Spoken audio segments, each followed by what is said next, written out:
got me in the back? I wasn't even on. Was it you? Yeah, all right.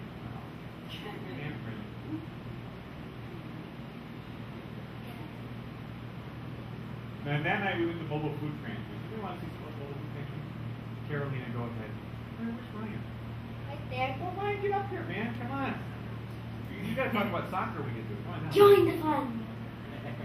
Oh, well. Actually, you know, I don't know. Wait, you want me to say a bit about what you were thinking ahead of time? Or are you comfortable with it? Okay. Some of us like to be in front of folks, so both Mary and I were talking about this when we were traveling back afterwards. When they had asked us to help with mobile food pantry, I thought was, well, it's 3 hours, so maybe we take different groups to go, because in mobile food pantry, people used to be sitting around doing nothing. We got there, and they had 157 families come through. They just drive this huge truck, they unload things, they have lines, and we would go through with pairs of us carrying boxes, because people would get them loaded. By the time you got there, they could hardly carry it. Carolina was awesome. We got one where she carried the box, the whole box, everything was pushed almost to the end. And then she said, I think I need help. So you can see what's going on there? Right, yeah. Yeah, this is my favorite. Here we go. Click on the real Ryan. So, and Andrew again covering his face. Now, I think Ian was in Jacob withdrawal. So that night he was Jake. Missing Jacob. So, where Jacob really was? Where Click was on. Jacob was at jazz band camp. While we were working hard, he was working his fingers to the bone. Where is he? He's hiding back behind here. Alright, you go ahead and click on. It is wonderful. Yeah. Yay. Bravo! Right. Now this is day 3 of serving. You can see Ryan doing his meditation that morning. Right. And we were getting a little bit tired. We've been there a long time. So we really wanted to get the fence done and finish the painting inside, which we did. We had some girls from the neighborhood visit who I met from the school.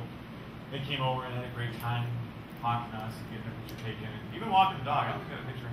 And this was the car. Anyone want to say something about the car? It drove by and the music was so loud, it like shook the house. Yes. You can hold it. It had the base, that nice motor thing. So then they found a Carolina. Snake. Yeah. A snake that almost pooped on Andy. Okay. Well, we'll go on to the next slide then. So as you can see here, we're finishing up. This is our, getting the last stuff done, painting the brushes, and our group picture, saying, "Wow, we made it through." Yeah, we were pretty tired. Oh, I got that's promoted right. to paint. We had to do the last little bit of painting. He was the only one who could reach it, and the guys had just finished the last little bit of the fence. So you can see them working until we get to the snake again. Sorry, keep going. The last board. We're trying to figure out how we're going to get Ian and who's back there, Ben? Yeah, how they're going to get out there. And then Bailey came to visit, and Joshua. Yeah, for the day. Having a good time hanging out. There is Corey. Yeah. Now here we got some more of the kayak, and you can see it's sort of listening to one side. Yeah, we're not sure what's going to happen with the kayak. Working. And this was all day. Right? Dun, dun, dun, dun, dun, dun, dun, dun, dun. You guys get it? Dun, dun, dun. So, yeah, these guys are awesome. We also just said, just leave your icky stuff on and get a little shower afterwards. So we were having a great time. There's Jack. All the butts. That was the rule. He was really good at that. I didn't know about it. So, good action shots. These are all Jody's pictures. They're awesome. I didn't have any of this. I was up there playing. Good. Go. So then after football, soccer? Really? What do you think, Ryan? Yep. Ryan is a soccer star. He's just hiding in the corner there. Although I have to say, I think Carolina might have more potential. No. I was awesome. So, yeah, this was, they made me play soccer. Yeah. Ben and I, who are big football fanatics, found it really difficult to swing the foot and hit the ball at the same time. But the kids want to play, so yeah. Oh, tripping. Yes. Yeah, I was feeling it the next day. All right, here we go. This was the Curry Christie song. Johnny, let me get Johnny the microphone. Are you ready? Let's do it. Singing it? Yeah, we'll get the crew over. All right, so when we were playing, they were laughing at the table. We couldn't figure out what they were laughing at the table. So this is how it went. Are you guys ready? It went to the tune of the SpongeBob theme song. Are you ready, kids? Pastor. I can hear you. Oh, who lives in Beloit in a house on the street? Kurt and Christy. Who's absorbent with love and doggy training? Kurt and Christy. Biking nonsense is something you wish. Then hop in your bike and ride like a fish. Ready? Kurt and Christy. Kurt and Christy. Kurt and Christy. Mr. and Mrs. and Rich. And the footnote was fish do ride bikes. Yeah, Okay. Dr. So- Seuss page 13. That was fun. I think that should go on YouTube, but we'll have to work on that, guys. So we did a little relaxed because that night we had cards going. Just fun, yeah. Yeah, and we did chicken tacos, which was great.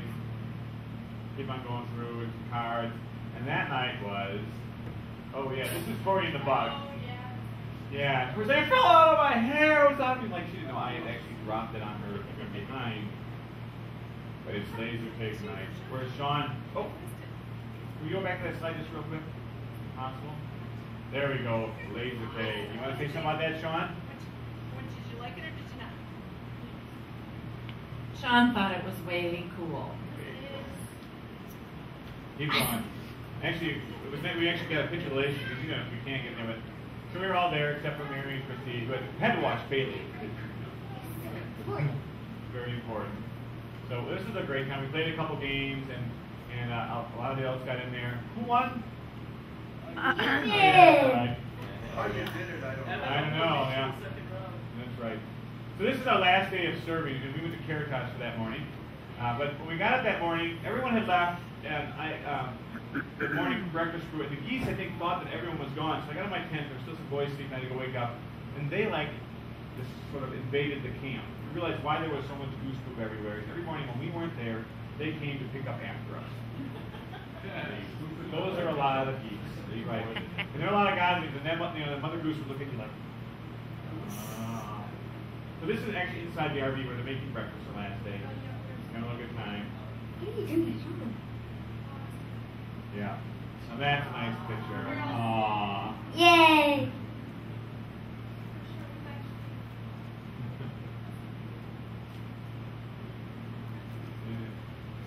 This is at Caritas.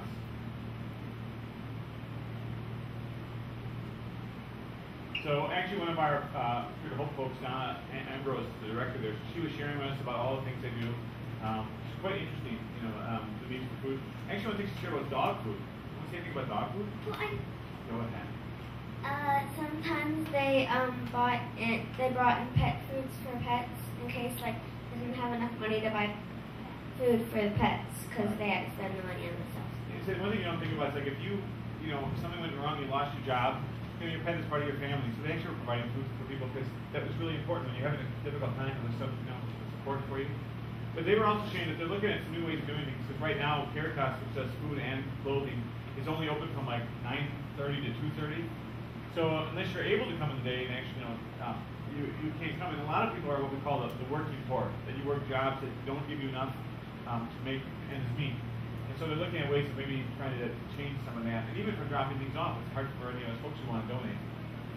The other thing I have to tell you this, we were showing she had a box. There it is. Stop right there. This is from the box of things not to donate. All right? You see that down? That is kind of scary, yeah. She had a shirt that looked like the crime scene shirt that had the red stains on it and stuff, and someone donated that, right? Now the funny thing is I watched this, the week after I watched We Bought a Zoo, and if you see We Bought a Zoo, well, there's a scene where the guy his wife decided he wants to donate some of her old clothes. He's got this old beat up sweatshirt. It's time to donate.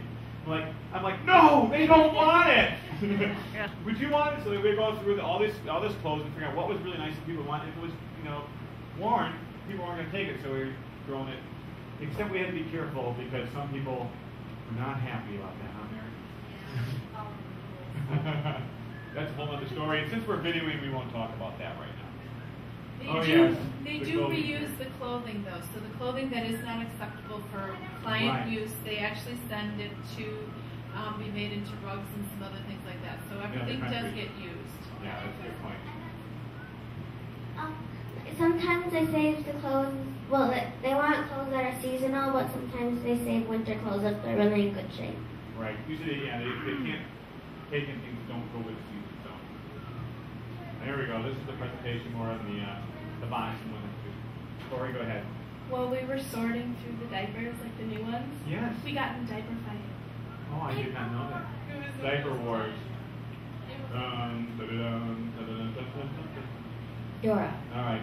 And the last night was our trip to Culver's. We all got our bikes out. Unfortunately, we were very sad to find that Ben could not find his bike because it had been stolen. It's kind of a real bummer. Yeah, I'm going to tell you about that. But so we had the Culver's, played some cards. We don't have a whole lot of pictures because it's hard to snap pictures while you're pedaling. But while we were doing this, back at Camp Chris, Beth was our segue, and she and Sean were out doing her paddling. She didn't get the picture all in there, but this is Sean on a string. Safety rope. So one thing we didn't have in there, a lot of pictures of, every evening we would have closing worship together and talk about the day. And so this is from our last night. We actually did a foot washing service. Remember the call to serve that Jesus did on his last Thursday night, and shared communion together. So we did a lot of sharing. And the next morning too, before we left. And Mary, can I share what you said about the week off thing, or if you want to share about taking the week off from work thing? All right, thank you. So I took a week off of work, and I thought, I'm working for a whole week to take a week off, but it really didn't feel like work. It really was a nice retreat from work. Well, I think one of the things I remember we were talking about is how often when you take a week off on work for vacation, you have all the things from work going on inside your head, and it wasn't like that. It was something different because you were serving. So, and I don't have to go ahead, next one. Yeah, fairly a little tired. It's the last day, but she got to go to Magic Water. Yeah, and we didn't get pictures of that. So that was the Great Spirit of Faith Mission Staycation thingy. So we had these folks who went out, took risks, stepped out of their comfort zone to serve. I didn't put up on the screen, but go back one slide. You guys go ahead and have a seat. One of the things Jesus shares. Thank you. Pass that back. Oh yeah, that's it. I wanted to say one more thing is that as we were discussing things too and how the kids enjoyed their week, the biggest thing I got from the kids was they were so prideful of the job that they had accomplished, and to see the beginning and then the end, and what a big, big difference. So they really, even though they worked hard, they had a good time, and they did a wonderful job. And it wasn't maybe really the organization we helped with. One of the things we talked about was wanting to be in our own community where we've gone on these other trips. And saying, next month we can go back as a group, maybe to take one of the days in August and go back and see what happened there, that we'd be able to give some more time to those places. So if you weren't able to do this, you can join us for that as well. Maybe we'll even do a Saturday or something like that. What's up? Oh, that's not good. We'll have to get that fixed. I think the humidity is getting to our screen here, huh? Yeah, we'll have to find some more dates now. But one of the things Jesus said is that, when you serve someone, when you've taken care of those in need, you visit those in prison, you help the homeless, you fed the hungry, he said you've done it to me. And so one of the things we realized that we weren't just doing this, although we were doing this for other people, we were actually also meeting Jesus out there. That it wasn't just about us thinking that we were serving other people, that God was coming through them to us as well.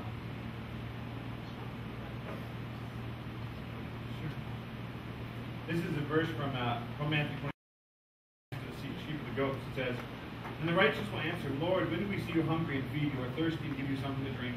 When did we see you a stranger and invite you in, and needing clothes and clothe you? When did we see you sick or in prison and go to visit you?" And the king will reply, "I tell you the truth, that whenever you did it for one of the least of these brothers of mine, you did it for me."